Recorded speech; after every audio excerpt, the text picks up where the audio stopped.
Mr. Chair, you are now live. Thank you. I'm Gene, Board of Port Wardens will come to order.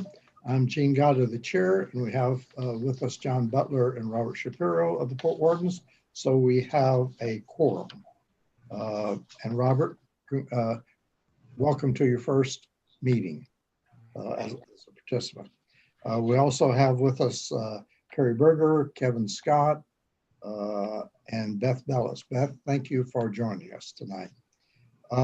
We have an agenda before you, which has one item on it. Can I have a motion for approval of the agenda? Move a second. Move second. All in favor? Aye. Aye. We have no administrative business except if there's anyone that's going to speak, I would like to swear them in before we start on this application. If there's anyone going to talk on this application, please raise your right hand. Swear to tell the truth to the Port Wardens to the best of your ability upon penalty of perjury. I do. Okay. Beth, I think I heard you say you would too. Thank you. Okay. This is the City of Annapolis application for the Newman Street project.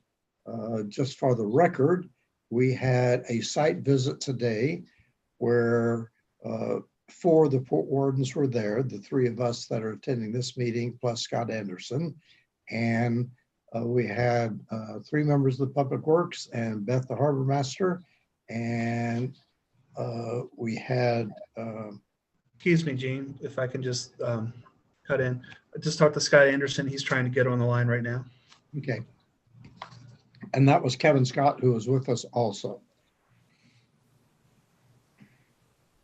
So we'll wait for Scott Anderson to get in.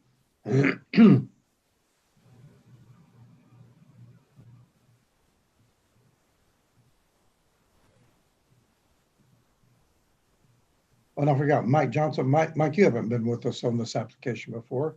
I have not. I'm fairly new to the city, as the director. So I've been here about 4 months. So I've been, behind, being briefed by Lisa, but yeah, decided to join the party. It sounds like a wonderful, able job, notwithstanding my hostile questioning. Not hostile, curious. But thank you for joining us. Sure. Scott's just come. Sorry, I'm late, guys. We're waiting to see your face. Do we have to? I'm in the car. Hold on. Oh, okay. We don't have to see your face. Yeah. Oh, you are? Oh, okay.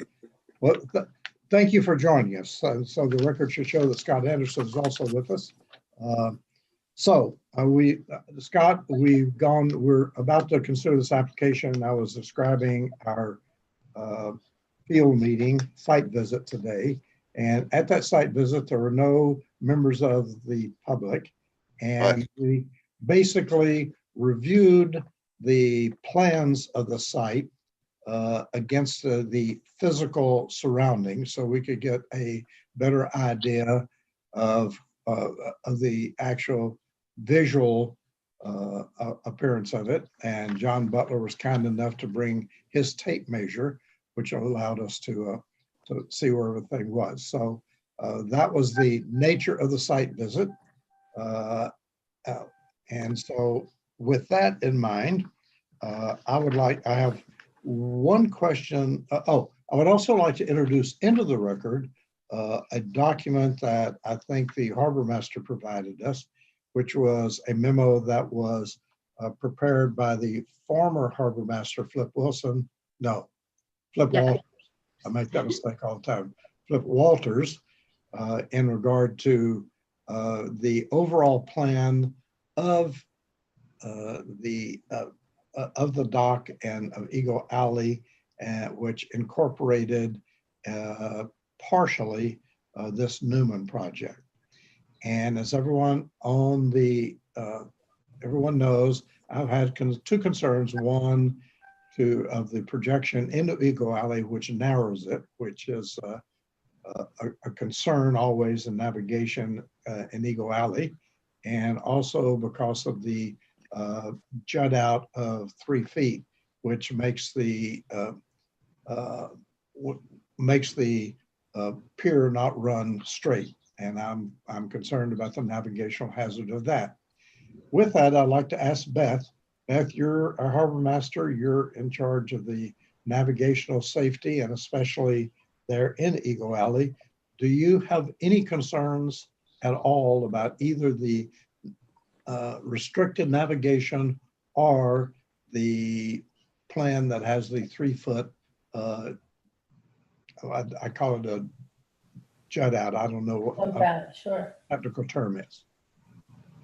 I mean, what I would say is it's not ideal, but I understand that, you know, the bulkhead needs to be repaired at a reasonable cost. So can people navigate around that? They certainly can, because you have to remember that boats have been there overnight during busy holiday weekends, and everything has been fine. And what I would also say is in my 4+ years as harbor master, we haven't had fender benders right there. It doesn't mean it's not tight there. It is a bit tight. And I guess I would defer to Lisa a bit. I guess I remember that the memo talks about the 41 foot span. Navigation channel. Yeah. 41 foot navigation channel. Yeah. So is this taking that? Oh, and that's without the boats. I mean, without boats parked on either side. That's the width of the water. Right, Lisa? So that would be narrowed. So per Flip's memo, that was relative to, you had requested, the Port Wardens had requested that he prepare a navigational safety improvement plan when the city applied in 2015 to replace the bulkhead at the head of Market Slip, which was approved conditioned upon this acceptable plan. And in the plan, Flip laid out per city code how the harbor lines were established, and he indicates that they're 20 feet. He identified that in that project there were 2 choke points, the 2 tightest choke points. There, one was at the taxi stand where it's 82 feet wide, and the tighter one is across from slips 3 and 4 at the end of that pier to the bulkhead on the side of Newman Street. And he had determined that, noted in the plan, that the harbor lines are 20 feet 6 inches off of the bulkheads on each side. Now I know where we're talking about, the bulkhead is, there's piers, finger piers that jut out, and per code, the end of the mooring pile at the end of that finger pier establishes the harbor line. But on Newman Street side, where we're located, it continues to be 20 feet 6 inches off. So adding a 3-inch bump out by this new bulkhead, even with a boat moored up parallel to it, we'd still be within the harbor lines. We wouldn't be impacting the 41-foot navigation channel between the harbor lines. I mean, when we were out there, we saw the yacht that was parked there right at the end of Newman Street, which was quite wide. I believe you mentioned that might be John Bruno's. I know he has a 55-footer, and the beam on that's probably 13 or 14 feet wide. So add another 3 feet for the bulkhead. If he were tied up adjacent to the new bulkhead, he'd still not exceed the harbor line or be impeding or encroaching upon the navigation channel. And what I would add to that is, for all the boats that we have come to our docks every year, the average width is probably 12 feet. Oftentimes they're 8 feet or 10 feet. Sometimes they're 15 feet. But if they're more than that, if they're 16 or 18 feet or 20 feet, they're probably a catamaran, and they're really not super comfortable in Eagle Alley to begin with. So they belong either at the base of Eagle Alley or over in Susan Campbell. So I understand that, maybe it's not ideal, but I think it's definitely doable. And I definitely know that bulkhead needs to get repaired. And I'll make it clear, I'm not against the Newman Street project. My concern has always been, could it be done without intruding in Ego Alley as much as it does?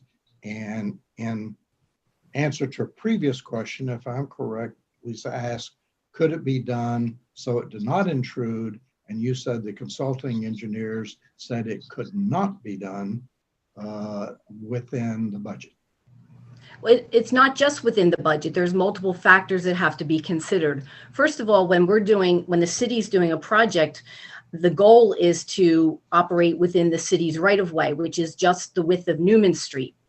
And so to replace the bulkhead in its existing location would require us to dig up, to remove the bulkhead at the adjacent properties as well, because what I'd like to share this for Robert's benefit and Scott, because they weren't here when I initially presented, but this bulkhead, while your purview is just the bulkhead, this is part of a larger capital project to address nuisance flooding. And in this particular location, not only do we have the tidal water coming up through the storm drain, which lies under Newman Street, it also comes up over the existing bulkhead, flooding Newman Street all the way out to Compromise. We experiencing flooding over 50 days a year. And so this capital project was designed to address that issue, which impacts accessibility to the city, first responders. The businesses all around Ego Alley suffer greatly. They have economic losses because people can't get to it when it's flooded. So that's the overall purpose of the project. The existing bulkhead is a wood bulkhead. It's exceeded its useful life. And we are proposing a steel sheet pile bulkhead. It's more robust, but it is exactly the same design as the city has installed beginning at the Naval Academy property all the way around Susan Campbell Park and the entire perimeter of Ego Alley up to 110 Compromise Street.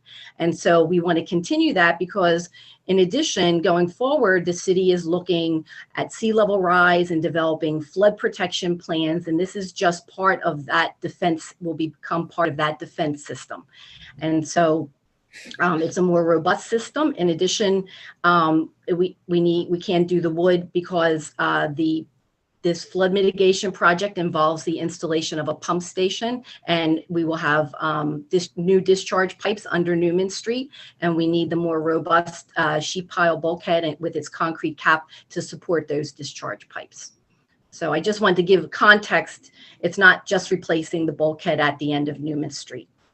Well, And we're tying in I think you missed my point, is I'm not against the project. I don't question the project. It's a wonderful project. My only question was, why can't you put it back 3 feet? That's what this whole question and what this hearing is. So the reason that we can't put it back 3 feet or in its current location is one of the considerations are the soils are very bad. As I had mentioned on site today, we had a sinkhole develop under Newman Street, and we've had to replace all of that. So it's not feasible without a lot of extra, putting in basically a whole temporary bulkhead system in order to remove the existing one. The existing bulkhead is a wood sheet pile bulkhead, and it has concrete deadmen set maybe 20 feet back, similar to the adjacent properties with tie rods. And so it's not like we could just drive a new sheet pile immediately behind the existing bulkhead, because it would disrupt its support system. And the soils are bad, and so we can't remove it. It would also impact the adjacent properties and their use of their properties. More of Newman Street would be impacted, so it would be a longer construction time, which impacts access to Ego Alley by the boaters as well. We'll be working, we would have to build a cofferdam out into Ego Alley, as well as block off part of Newman Street, which 110 Compromise, their parking lot, has access to Newman Street right there, and their new dining deck adjacent to their boardwalk. So there's a lot more impacts to private property. It would be longer construction time, which also translates into a larger cost. And for all those reasons, this was the most efficient way and most cost-effective, time-wise, and less impact to the adjacent property owners during construction. This design was, I don't want to monopolize this. John, you had your hand up. I'm sorry. Yeah, so I'd like to explore a little bit more of the navigational safety plan and make sure I understand. Because before I just had this, I think came in the packet, shows like provisional harbor line, but I couldn't really tell where things were. This navigational safety improvement plan is much more explicit. But so we can have something to look at. Can I share a screen? Can I share something I got off the city website? Am I gonna be able to share this, Julian? I'll try.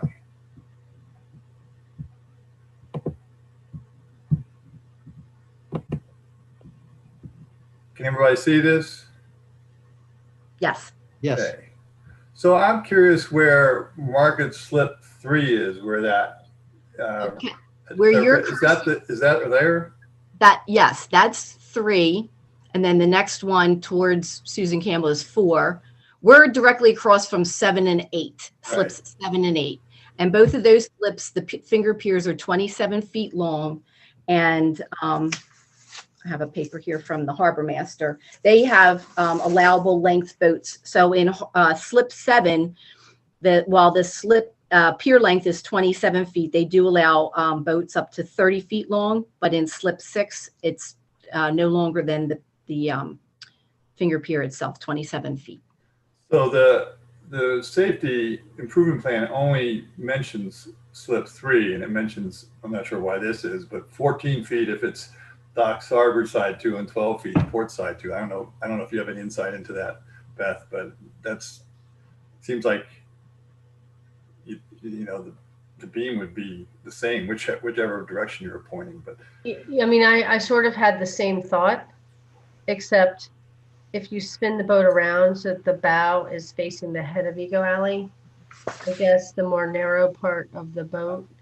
okay, yes. Do you know what I'm saying? Yeah, Like, no, that makes sense. obviously the stern part of the boat is fatter. Yeah. And So, I think the former harbor master thought that stuff through, maybe more than we would have liked. yeah. So what I am noticing here, though, what I like about the safety improvement plan is it's about keeping 41 feet of open waterway for navigation. And so, as we noted, there was a boat there today. I don't know what the beam was, and maybe it sounds like there's 20 feet on each side, maybe approximately. So if we push out 3 feet and a couple inches, then that leaves us with 17 feet. But I think what we need to do if we're going to go forward with this change is we need an update to this safety improvement plan. And we may need some additional restrictions on those slips that are in the finger piers to make sure they don't go out further than they're supposed to, or it needs to be, monitored. And the same thing, there may be limitations, and this is private. So the Brown, 110 compromise is private, but there may be it may be important to put limitations on the beam of boats that get docked there to make sure it's clear to the parties providing the slips, whether it's the city or whether it's 110 compromise, that they have limitations on how much the boats that they're allowing to use their slips or tie-ups encroach on the harbor. And if we can keep 41 feet of the harbor clear, then other than impact, I don't know if that will impact 110 compromise, but I think that's maybe, I'm with Gene that we don't want to impact the access to Eagle Alley, but maybe if we've got 41 feet, that's sufficient. That's what this was trying to do back in 2015. So that's just some thoughts I have on that. I guess I'm not asking any specific questions, but maybe Beth, I don't know, maybe you can comment on what I'm suggesting is that we could update that document and figure out where we need to make changes to have some more guidelines. Or John, what if this were to be approved with the stipulation that 41 feet would be preserved, and that can either come out of the private side or the public side? And it's up to the harbor master to enforce that. Yeah, we just say it has to maintain 41 feet of open water. But that really has to be something in Title 15. So if the harbor line's not adjusted, then there wouldn't really be any way that I could enforce that. Well, my understanding, Beth, is the harbor line as it's, oh, I see, if we were trying to shift it one side or the other. No, I agree with you. I agree that we should not shift the harbor line, that it actually should be maintained where it is. But it implies to me that there's line 2 under background. It says there's 20 feet 6 inches outward on each side. So that implies to me that 110 compromise has 20 feet 6 inches, to the harbor line, and they would be giving up. So we are forcing them to give up for a 34-foot length of their dock. We're forcing them to give up 20 feet and they have to go back to 17 feet. I mean, but I hope that you're right about that, because some of this stuff is not perfect, right? So some people might have used a GIS instead of an onion skin, and maybe there was only 18 feet instead of 25 feet. So my concern is that this stuff it's not really perfect. Well, can we check it? Oh, so based on, if you, I don't know if Kerry can pull it up, but I pulled up the city code, and the city code doesn't have specific dimensions. What it talks about is based on the zoning of the adjacent properties, and this is waterfront marine, WM, I believe it is, and it talks about preserving. You could project a quarter of the way into the channel between bulkheads. So what Flip had laid out in this navigational safety plan, he was for the purposes of this plan, the project was further up. It's where the yellow line is along the Harbor Master building on your drawing there. So from that yellow line across to the bulkhead at 110 Compromise Street is 82 feet. And per the Title 15 of the city code, it allow the harbor lines are a quarter of the distance off of the adjacent sides of the navigation of the channel. And that's how he came up with the 41-foot navigation channel. Now, if you move further out towards Spa Creek, the next the absolute narrowest point of Ego Alley is across from Slip 3, and it's only 62 feet wide, and it's measured from the end of the finger pier. That establishes the harbor line at that point. But on the other side, on the 110 Compromise side, it still is that 20 feet 6 inches. You would assume a consistent line along the bulkhead. It's not going to jump in and out, and that maintains the 41 feet. So yes, the 34 feet of our proposed bulkhead that overlaps with 110 Compromise Street, it would reduce the available. It would reduce the distance between the new bulkhead and the harbor line by 3 feet. So a boat of no greater beam than 17 feet could moor there.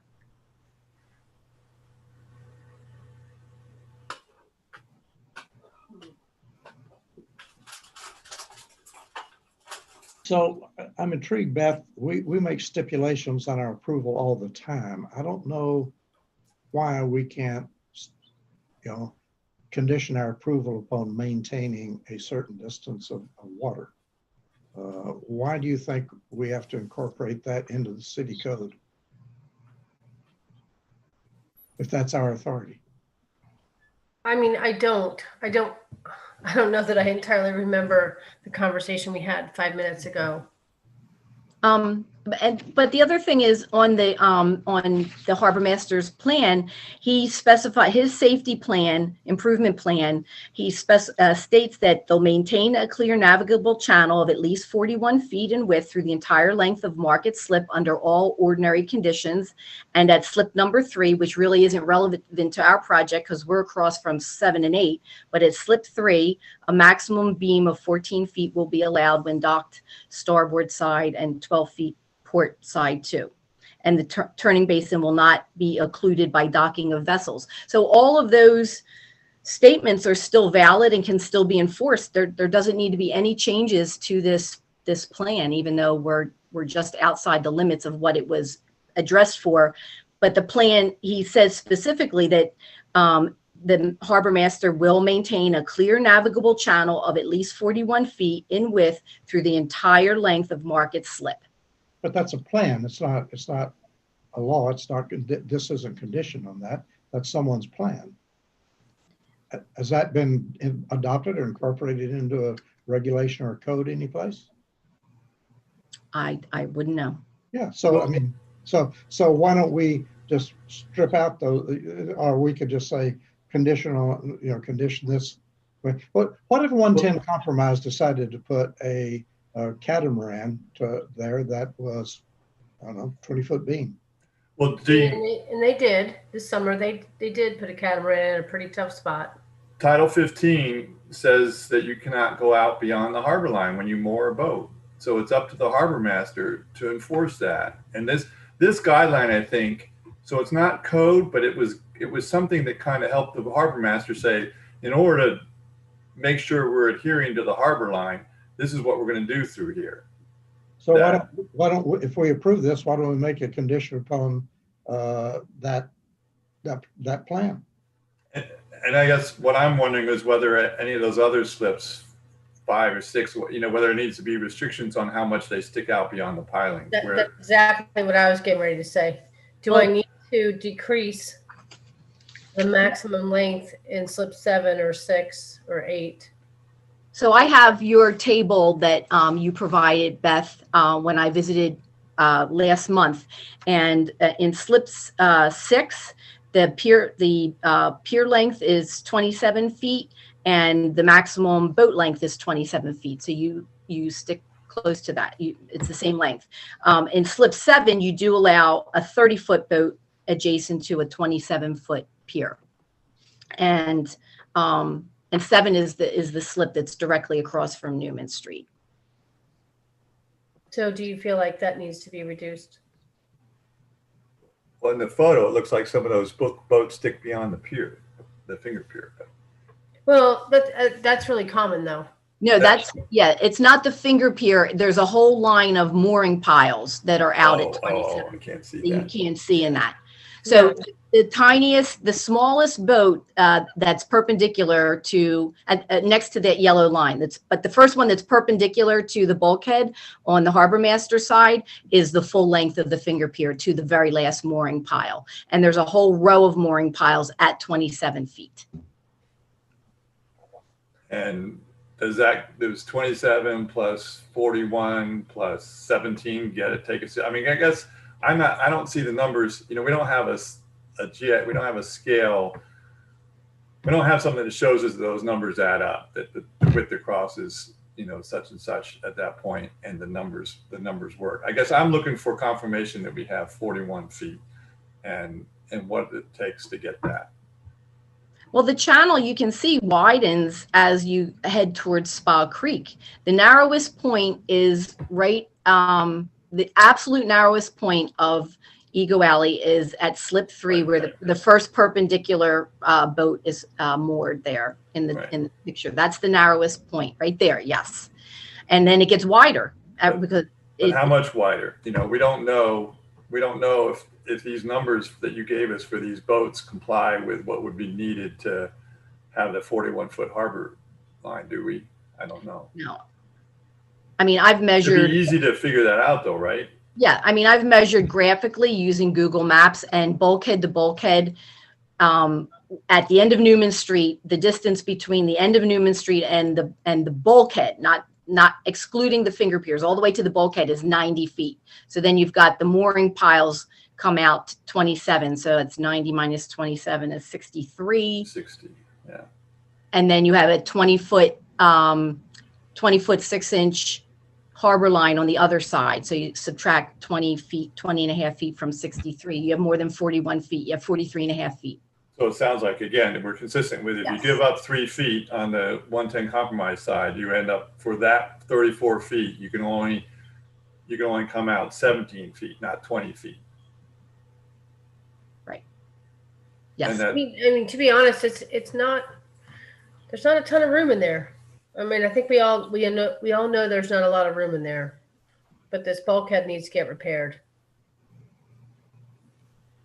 So you're telling, what I'm hearing you say is it is a navigational problem, but the Newman Street project flood mitigation trumps over the navigational concerns.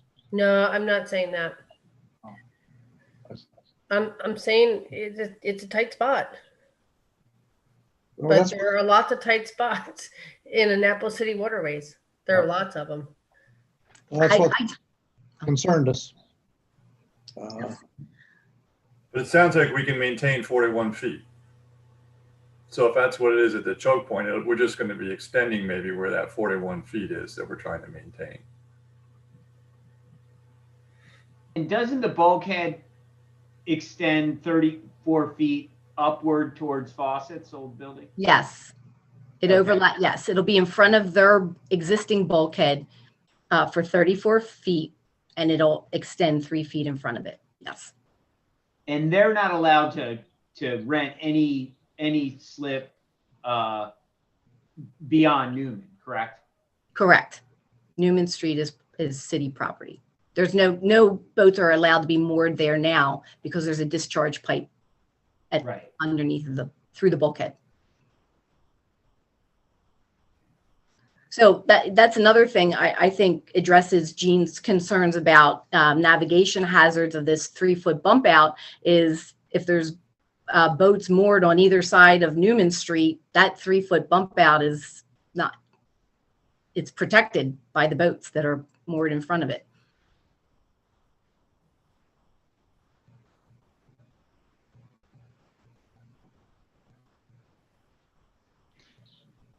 So John, what is your thinking?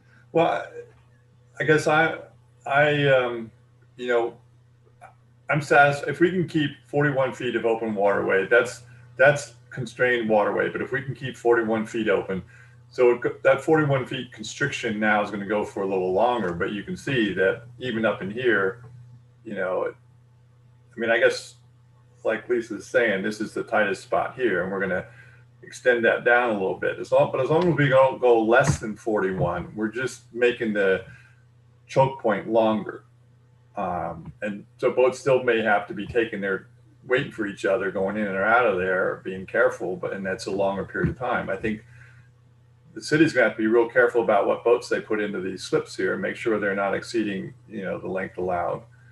And the city's also going to have to make sure that 110 compromise, the harbor master doesn't put in boats too wide. And that's the only reason why I'm wondering if this safety improvement plan should be updated, just to have some clear guidelines. It doesn't have to be codified. It just, you know, when we refer to this is dated March 2015. It's going to be out of date now because there's been some changes. And so it just seems to me that if we're going to, you know, this becomes useless as a record once we make these changes, because it needs to have some additional, you know, information in, I guess is my point. So, I mean, the previous harbor master went through the trouble to produce this. I don't know why, you know, it seems to me it would make sense to update it. But to answer the short answer to your question is, if we can maintain 41 feet of waterway, you know, I shared your concern about restricting it and that, you know, can't we find another way not to do that? But for me, the bottom line is maintaining 41 feet of open waterway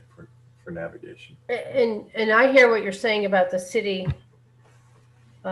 being reasonable about what they put in our slips 6, 7, and 8, or whatever that might be. But I will tell you, the bigger challenge is enforcing what they put over on 110 compromise. And the reason is the harbor lines are tough to enforce right there because the GIS, I mean, you have to pull an onion skin. It's tough. Well, that's why if we can update these guidelines to say where the harbor line is, or, you know, we need to tie a dot instead of just relying on, you know, on this thing that I guess is what, you know, the drawing, wherever it is. We need to have a document that kind of references where the harbor line is going down there, and how wide a boat you can put on that 34-foot segment and how wide a boat you can put beyond the 34-foot segment. I mean, because I can walk over on a Saturday afternoon and tell the guys at 110, hey, please don't put a catamaran there. That's not going to work out. That's too wide. It's too dangerous. And they're good neighbors. They'll abide by that. but you can't rely on that.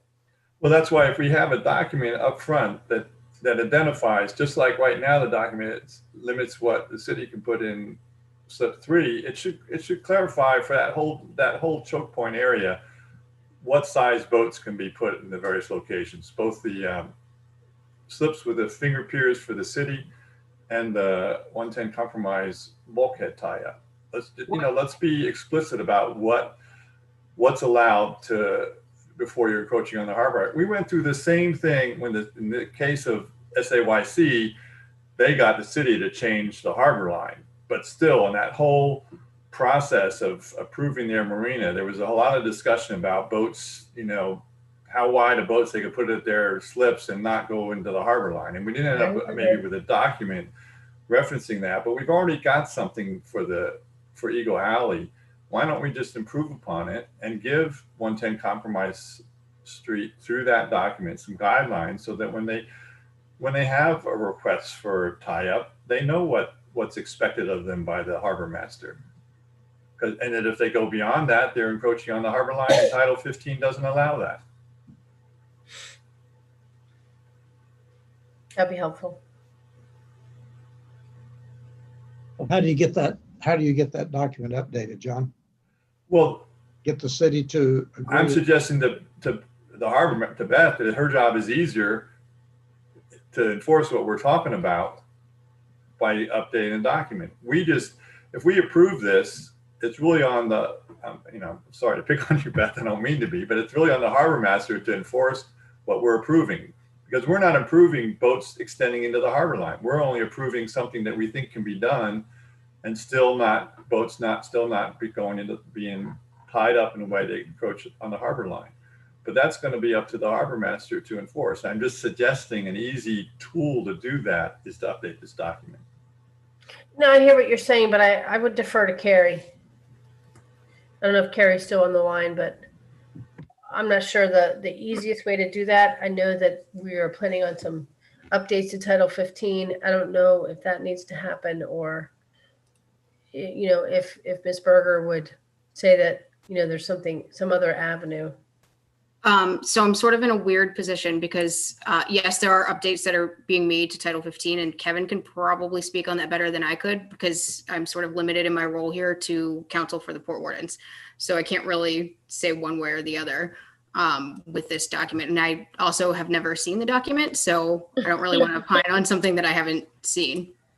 Sure. Well, I have a question for you, Carrie. Can you just clarify for the Port Wardens that regardless, when we approve an application, and usually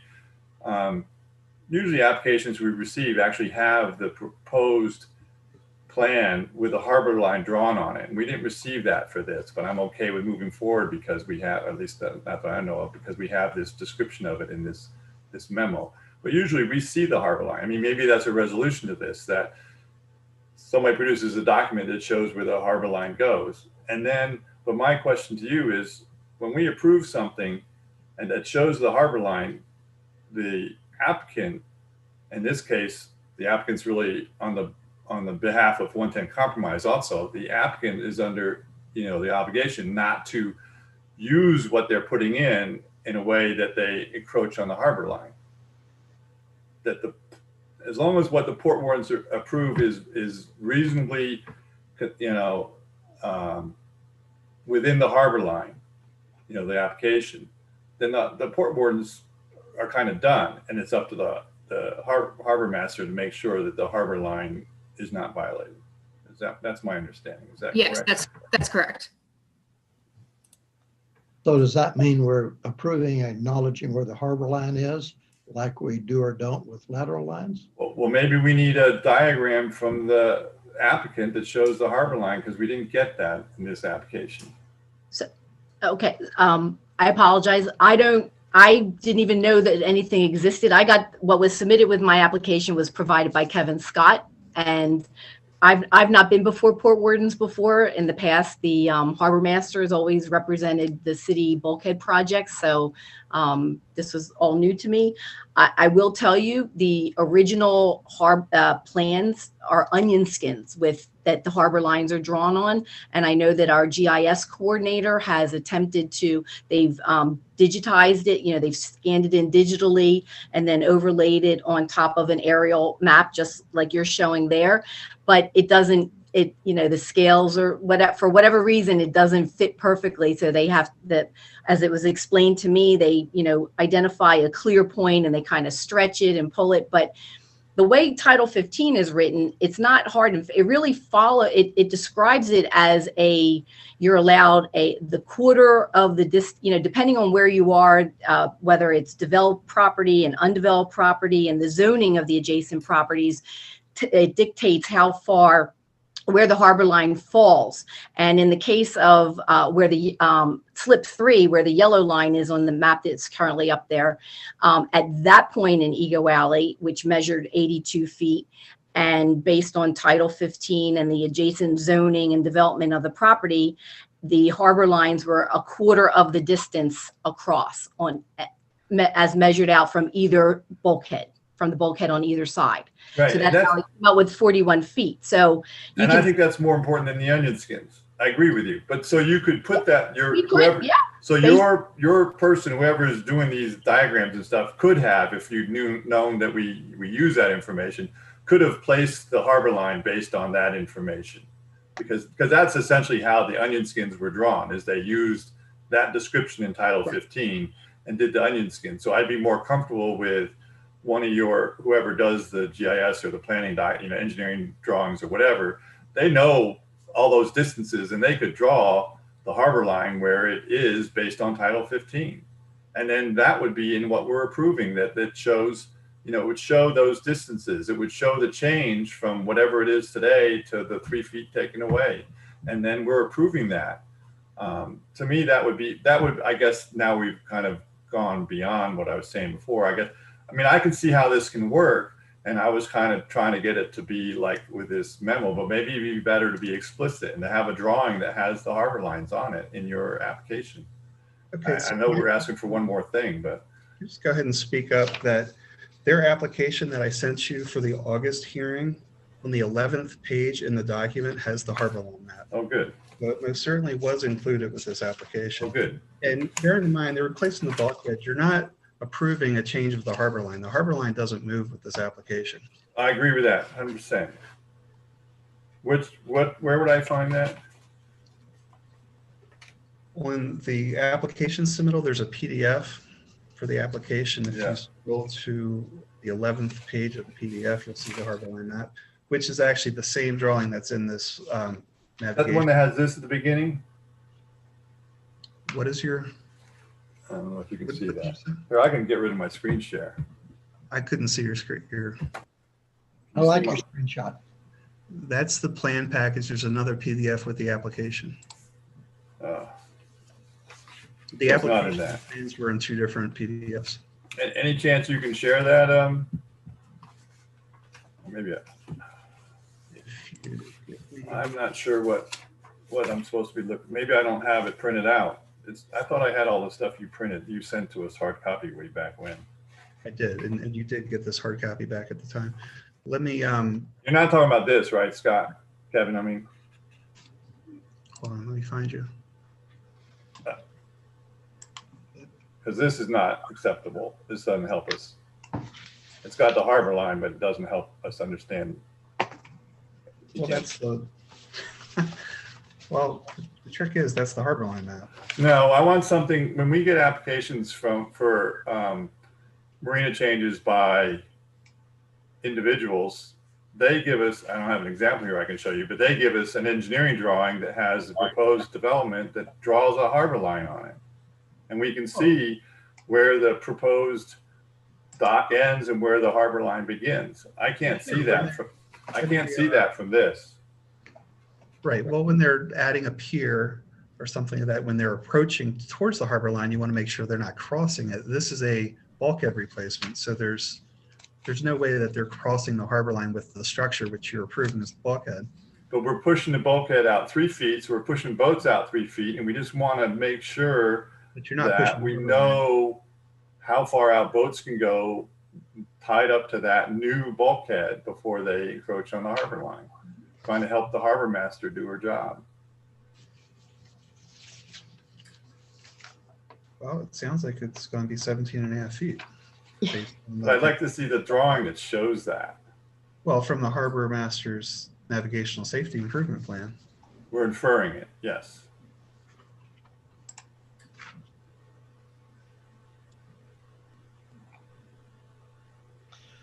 So John, notwithstanding where the harbor line is, I want to go back to. Can I share a screen? I have a map with the harbor lines that the GIS coordinator provided me. If you want to talk, I'll figure out how to share my screen. I have a tab here. Well, I was just going back to the stipulation of maintaining 41 feet, no matter where the harbor line is. But, you know, I think that's an option, whether or not, you know, it's codified in Title 15 or not. I think that's tricky, Gene, because the Title 15 only says, you know, only makes you keep the harbor clear outside the harbor line. No, but we have the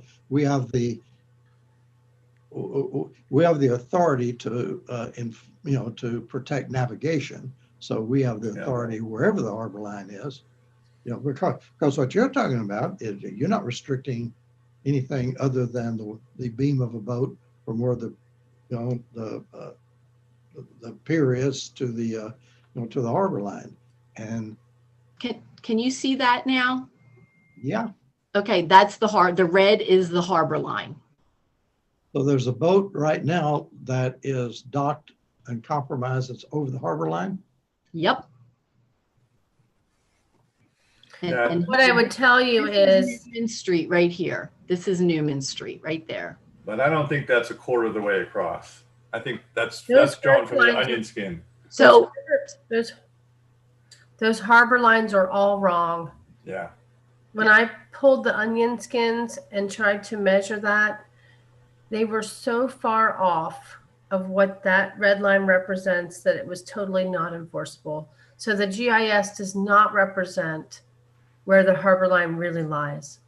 And Title 15 is incredibly clear on where the harbor line should lie. And I know essentially the city code adopted those onion skins, but really there's no reason not to take Title 15, description of the harbor line, and apply it to Eagle Alley and draw the harbor line in. And then we'd have it and be done, you know, be clear. right. So I see this representation isn't, so if you, the harbor master's navigation safety plan was developed based on this area here. And the distance from here to here was 82 feet. And the harbor line should be a quarter of the way, or 20 feet, 6 inches off of either bulkhead, leaving 41 feet. But when you get down here where there's finger piers, then the harbor line becomes, it runs along the row of mooring piles. That's 27 feet off on this side.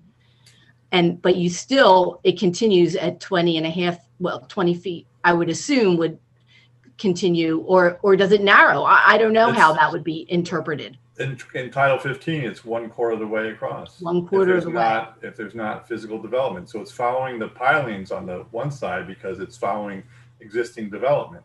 But on the other side, there's no existing development. So it's 1/4 of the way. I mean, it's whatever Title 15 says, but that's off the top of my head. I think you're right. Whatever the harbor master did up by slip 3, where it's a bulkhead, it's not a finger, well, it has that one finger pier there, but basically it's the distance across the, they're trying to divide up the distance across that waterway, and they're making 1/4 of it on each side developable waterway, and the half of it in the middle harbor. So I don't know how it would be interpreted where you have a situation where you've got finger piers on one side where clearly the harbor line is going to run along those mooring piles, and you've got just a bulkhead on this side. I don't know that you do, if it's a 1/4 of the distance anymore, or do we assume that because here it's 20 feet, 6 inches off of the bulkhead, that it just continues at 20 feet, 6 inches, as long as you can get that 41 feet in there?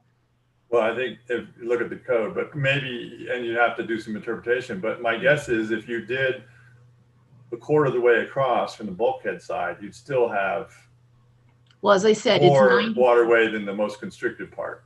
Yeah, this is 90 feet. At the end of Newman Street Yeah. to our bulkhead is 90 feet. And then you come out the 27 to the line of mooring piles, which So puts, half of 9, a quarter of 90 is 22 or whatever. 20. but you can't say it's 90 to the bulkhead, but it's constricted by these finger piers. That's why you can't say it's a quarter from, you can't use that full distance. But if you use 22, you still might have, what I'm saying is you still might have 41 feet of open waterway to the pilings, right? Right. So you're okay with that, with giving the bulkhead side 22, 1/4 of the distance. I mean, Yeah. you want to give the side that doesn't have development 1/4 of the way, unless it creates a overly constricted waterway. And then if the part that doesn't have development has to kind of give up, developable area.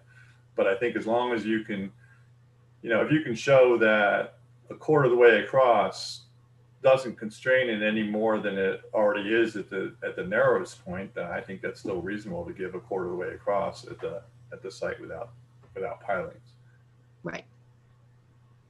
And I guess I'd love to see an engineering drawing that just did that and just drew the lines based on that. We don't typically, because we don't have, as you can see, this is the electronic harbor lines that the city has. So they're not accurate. And we don't typically show them on drawings.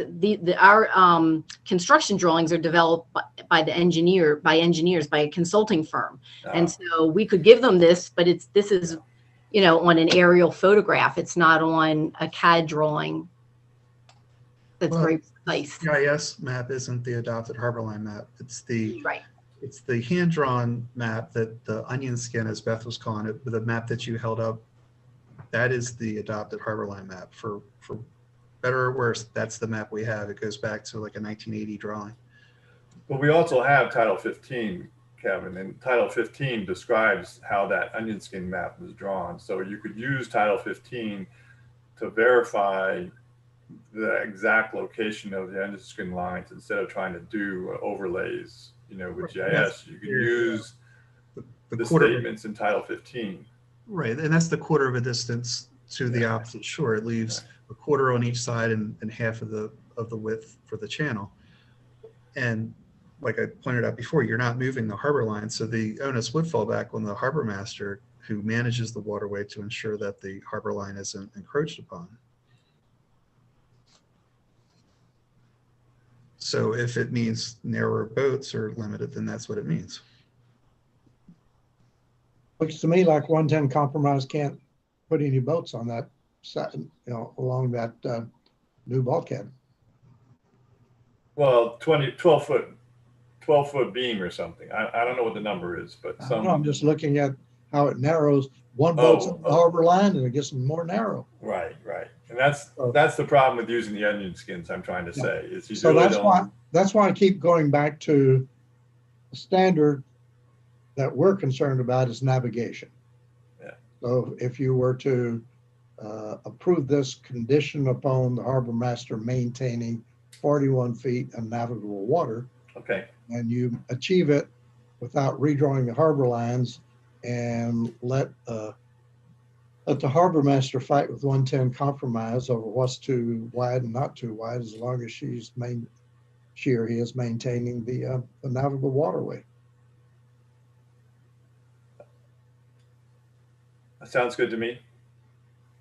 Did you make that motion? I move that we approve the plan. Wait, can I step in really quick? I'm sorry. I just want, for the record, for Mr. Shapiro to state whether he reviewed all the previous public hearings on this application, just so that the record is clear when he goes to vote that he's caught up on everything. And I did. all right, thank you. Sorry, John, you can continue. I move that we approve this application contingent on 41 feet open navigable waterway being maintained along that portion of Eagle Alley. Any portion of Eagle Alley? Well, we can only really do that for the part where it's being constructed, right? I think it's just through that. Through the section that we're talking about, from 4 feet or whatever it was, 2 feet into the club, whatever that is, the Fleet Reserve. Fleet Reserve, all the way to 34 feet into 110 compromise. Yep. That 41 feet of navigable open waterway maintained. Robert, you have any comment? I don't. I was going to keep my head low and not mention anything, but I just thought I realized we're sort of balancing the cost of really doing a capital project like this and the timing we have, and we obviously have to have a balance. But Beth, has there ever been a thought of going to side tie? I understand it means removing pilings. I'm just throwing this out there, but has there ever been discussion of trying to reduce the choke point by going to side tie? I understand that's where your vessel is as well, and there's the structure's already there, and I understand it's possibly sacrificing some income. But has there ever been any talk of that? Because that way you're just worried about the beam of a vessel, not necessarily which size 20-footer or 30-footer fits in which slip up around that 1 through 5, which is exactly across the street from this 4-foot or 3-foot bump out. I'm just curious. I mean, I really like where your head's at. So you're saying, so from side slip 3, 4 is where ours is in a lift. 5, 6, 7, would we consider pulling all those pilings out and making that? It's got to be cheaper than Lisa would have to deal with if they really went. To be honest, boats have gotten bigger, and I don't even think that we would sacrifice revenue, because then now I can fit a 45 or 50 footer there instead of 3 25 footers. So I think it's doable. I think it's a good idea. I'm not altering the motion or anything like that. I'm just throwing that out. No, I like your idea. The problem is it's a sweet spot for a center console. So what's going to happen is those guys are going to get pushed out when they want to go to dinner. So I turn people away every single weekend, and you're coming in with your center console. I have nothing for you, because I'm going to take the 45 or 40 footer or 30 footer every single time, because you're coming overnight or 3 nights. And now you're going to give me $500 as opposed to your hourly $30. So I'm always trying to balance the residents and the transients to make sure the city still maintains its character, right? So it's not all about money. Sometimes you just want to bring your grandkids to get an ice cream at Storm Brothers. So I hear what you're saying, but if I change that, it changes who I'm going to have room for. And I'd like to add something. The entire, all of the bulkhead projects from the Naval Academy around Susan Campbell to 110 Compromise Street were partially funded by DNR grants that are specified. Those piers and finger piers were all designed for recreational boats up to 26 feet. So that's why we have multiple, the power pedestals and the finger piers are shorter. It was designed for 26 feet and over. Or pardon me? So it's a big grant. So they're actually for 26 feet and over. So And DNR would actually favor us doing this based on our grant. Okay. They would actually favor that, but I thought it was 26 and under because it was the smaller. Yeah, it's called a big grant, and so it's for 26 feet and over. So it's a double-edged sword. So like if we did that, Rob, I think it'd be a great idea. I'm not looking to alter any problems. Well, can we just agree that we're not going to make this project predicated upon removing existing slips, because this project needs to go forward. We've got a lot of time. I agree. I just wanted to figure out if there's an alternative we find. It's an conversation for another day, but it's a good conversation. And I'd like to add this. I don't know if you're familiar, but there's a City Dock Action Committee that was met for a year. They've developed a new City Dock Action Plan, a consensus plan, and it's online on the city's website, and it shows renderings. the goal is to make the parking lot all open space, and it does show less finger piers, perpendicular to the bulkhead. It's more down towards the end, and those would be removed. They show more boats tied up parallel to the bulkhead. So it could be it potentially on the horizon. That's a good point. And I just like to wrap it all up in one ball of wax. Just do it all. With that, I'll second John's motion with the admonition that I will be more firm in terms of any kind of further intrusion into Eagle Alley. And that I do think the city, in considering any kind of RFP or any kind of bidding on engineering projects, if it is in this arena, that they should be aware that there will be significant oversight of that, because I'm not an engineer, and I'm predicating my vote basically on that, but I still am unpersuaded that an alternative couldn't be done that didn't intrude into Eagle Alley. But I will second John's motion. Motion moved and seconded. Any other discussion? All in favor say aye. Aye. You are approved 3-0. Any other business to come before the Port Wardens? Before you adjourn, just if I could just make one comment, because it was relevant to the discussion we just had, just on the record, in my opinion, what I would really like to see to preserve the character, or actually restore the character of the city, is to figure out some way and give up probably a lot of revenue from what Beth just told us to get work boats back into Eagle Alley. They don't take up as much space, but the only way we get them in is to give up a lot of revenue. So that's something for. I'd love to see the city figure out how to do that. I'm not sure what the answer is, but get them to sell their wares to the restaurants right downtown, and tourists would love it. John, I worked for Natural Resources Police for 20 years. And so my heart is with what you're speaking about, but that's a long conversation.